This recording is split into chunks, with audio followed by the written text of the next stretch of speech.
Hello and welcome to my podcast. Do me a favor, subscribe to the John Keim Report wherever you get your podcast. You're watching on YouTube. You can see the little halo effect above me.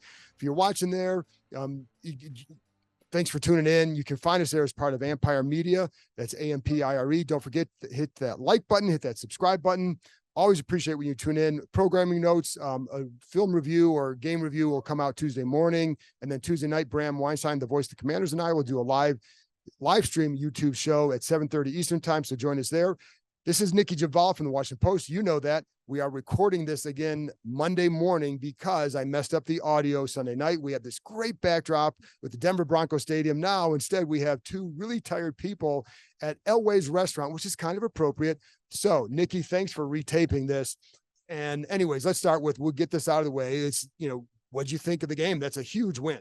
Yeah, no, it was great to see the resilience. You wish they would start faster, and not have some of the miscues they did in the first half, but they pulled it together. And Sam Howell showed a lot of why they have such faith in him as a quarterback. He's still young, still makes some of the mistakes that are reflective of his inexperience, but he has that poise and he can pull it together. And I thought there were a lot of positive things to take from this game, from the defense to the run game, screen game, Howell's play.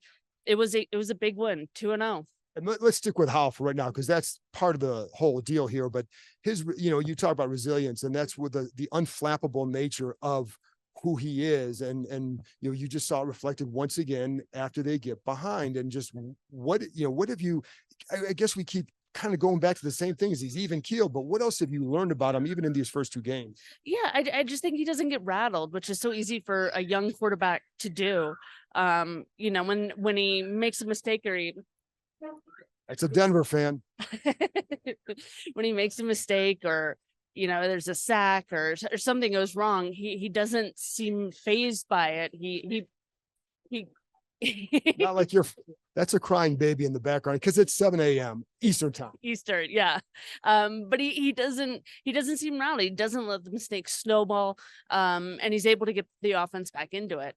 He made some really good throws. Obviously the 30-yard touchdown to Terry, that throw to John Bates. That was awesome. Yeah, that was great. He had two like that, the one to Curtis Samuel in the first game. So he's shown a lot of positives, his mobility, his scrambles, extend plays. So it's a good foundation for a quarterback, and you hope he can just build on it. And I think, you talk, again, sometimes early on in the games, the protection's breaking down. He's part of the protection because you've got to get rid of the ball.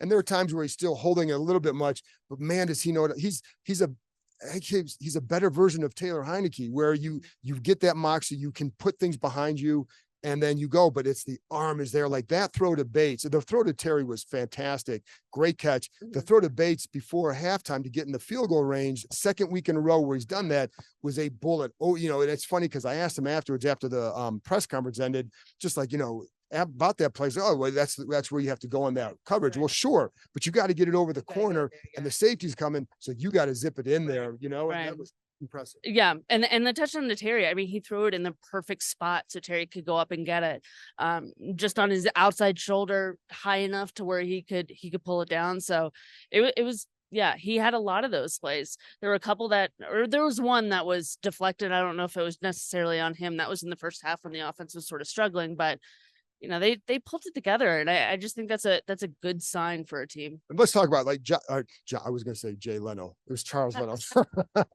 It's early. It's early. But anyway, he brought it up after the game. He said it last week. It's different. Right. And it's funny because I've thought that these teams the last couple of years have had some resiliency, right? Because they get down in the season, they bounce back, but there's something a little bit different with this team, do you think? Yeah. Oh, I think it starts, the biggest thing obviously is the ownership. You kind of have sort of that black cloud lifted, so you can have hope in these moments where they do bounce back and they do have a big win, and not feel like, shoe's going to drop at some point.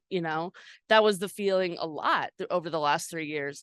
And then to have a quarterback like Sam Howell, who's not perfect, it's still early, don't want to get ahead of ourselves, given his inexperience, but he shows a lot of the things that we're missing, whether it was Carson Wentz, and I don't mean to compare, but still it's his ability to avoid pressure, step up in the pocket, use his mobility to extend plays, or to make those big throws. Those are at times things that we're missing for Washington. Yeah, and as soon as and the beauty for Washington is he's learning at quarterback.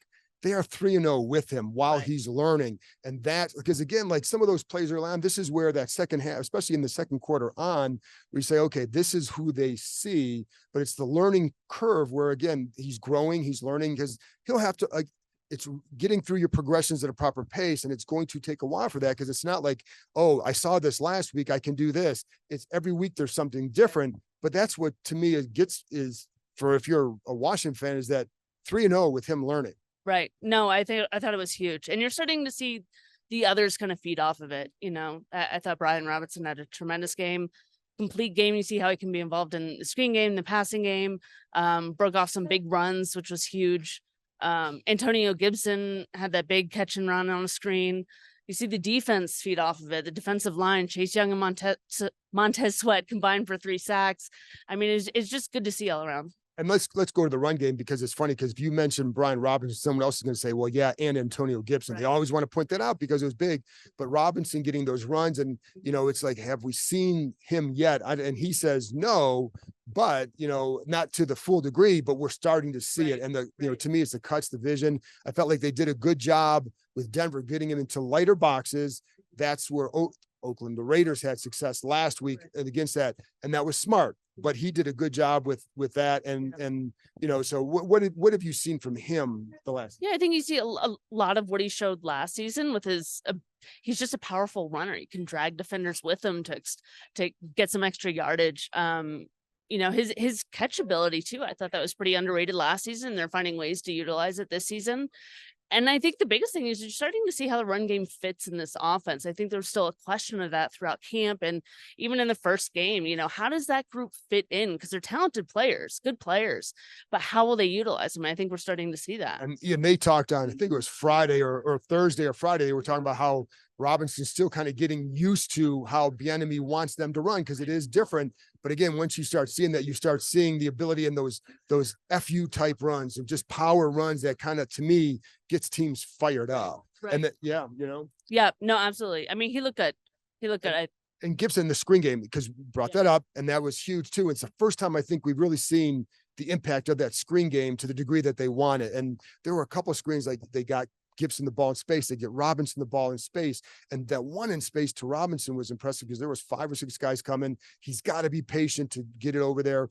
But the other one that impressed me too is a 9-yard gain, but they had the little jet action, or no, the bubble action to the right. Then Gibson swings out to the left. 2 defenders go with him, and they hit Cole Turner for an inside screen, which suggests so we're seeing that effect. Right. No, I thought it was a good game all around. You could see Bieniemy getting his rhythm too. The first game, there were some issues on offense, but you could see them getting in a rhythm. You could see him getting a play calling rhythm. Once you get that momentum, it starts to roll all around. So, and then defensively, you know what? Cam Cheeseman's had trouble on snaps. We know that. We don't have to go there. I think they're going to have to take a hard look at that because it's happened since the summer started. The question is, you take him out of the equation, who are you going to bring in? That's always the hard part, but you're going to have to try and do something because it's been consistent since the start of training camp. Let's go to the defense. And you brought up Daron Payne earlier and Montez. Well, let's go to Chase Young first, because it's a big win. So let's go inside the locker. I keep saying, let's go inside the locker room, because we talked about this after the game and the scene with Terry and Montez. Yep. What did you see? We saw, but what did you see? Yeah, I thought it was really cool. Chase had, probably undoubtedly his best game since the knee injury. He had his first full sacks since October 2021, right?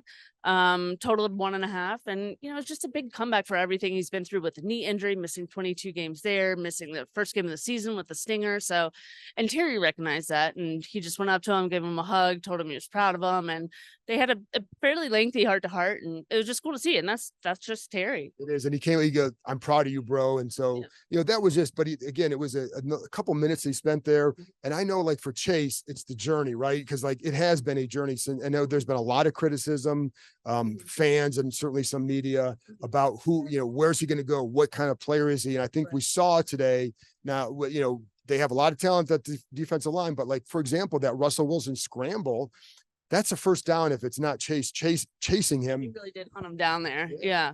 No, that was a really good play, good sack, and you could, yeah, all around it was good. Yeah. And so, but it's like, it is that journey that he's had to travel because it's been a hard Yeah. road, and it wasn't his decision to sit out last week. But what you get that group with him in there, how much better can this group be up front?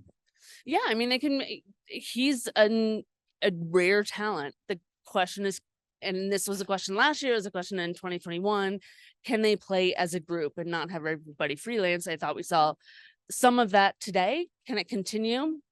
They got the talent. That's never been a question, you know. Have you seen a guy dominate one series like Duran did? Oh my God, that was unbelievable. First series of the second half was a sack, tackle for loss, and batted pass, and single-handedly forced a 3-and-out. It was unbelievable. He's playing at an all-pro level Yeah. in the first 2 games. Yes. All-pro level, right? Yep. Yes. No, I mean, this is why they paid him $90 million, you know? Yeah. Yeah. And that's a ton of money. And that's what they can do to Chase if he produces this the rest of the year, or Montez, one of them is going to get paid because Montez is off to a really good start too. And so what do you have concerns or anything about the slow starts? How obviously they have to fix that. What's your level of concern with what you've seen in those slow starts going forward? Yeah, you just don't want them to get too far in a hole to where they can't climb out of it, you know? And that was the concern last night, you know, like, had they gotten too far, are they going to be able to clean it up and reverse course? And you just think of what they could be if they start faster, you know? They won't win by 2 points. They could dominate teams. So, and I think it's critical in this division. I mean, we're seeing what Dallas is doing. So I think it's important for them to really play all 4 quarters. And they have to learn how to defend a Hail Mary. And that's because that's 2 we've seen now in a couple of years. And even on that one, there was, guys, I think it was Percy came up ahead, but they didn't see the tight end sneak behind him. Yeah. And that's why he got the score, but they have to defend that 2-point conversion penalty. Which one? 2-point conversion. Yeah. Oh yeah. I think he got away with a PI, but you know, they didn't call Curtis Samuel. They're not going to call this one, but the other funny. Yeah. And that's okay. Listen, there's a new owner, there's a new name. Yeah. You got the breaks there. So stop with all, but with the other thing is it's funny because like I was talking about after the game, like Brian Robinson's the 2-point conversion. We're talking like this much. That's the difference in the game. Right. But also let's go back to McLaurin, because we were talking about this after the game, just like, and you brought up a good observation about what you saw from Terry just when he was talking to us. Yeah, no, you could see he was giddy about that 30-yard touchdown, because to him it showed a momentum change in the game. You know, they really started to get things rolling, but it also showed him what it can be, I think, with Sam Howell, with his arm, his vision. I think it was kind of not eye-opening because he's been there, he's been working with Sam Howell, but I mean, that's something that he's been waiting for all season. It's something they practiced during the week. So it was a good moment. I think it kind of showed Terry, maybe this could spark the turnaround they've needed. I mean, he's played with how many? 8 quarterbacks? I mean, and a young quarterback with a good arm is something a receiver will always like. And that's why I wonder for him is part of that excitement. And I don't want to overstate, like, there are still things that how, hey, thank you very much. So see, this is a live show like that.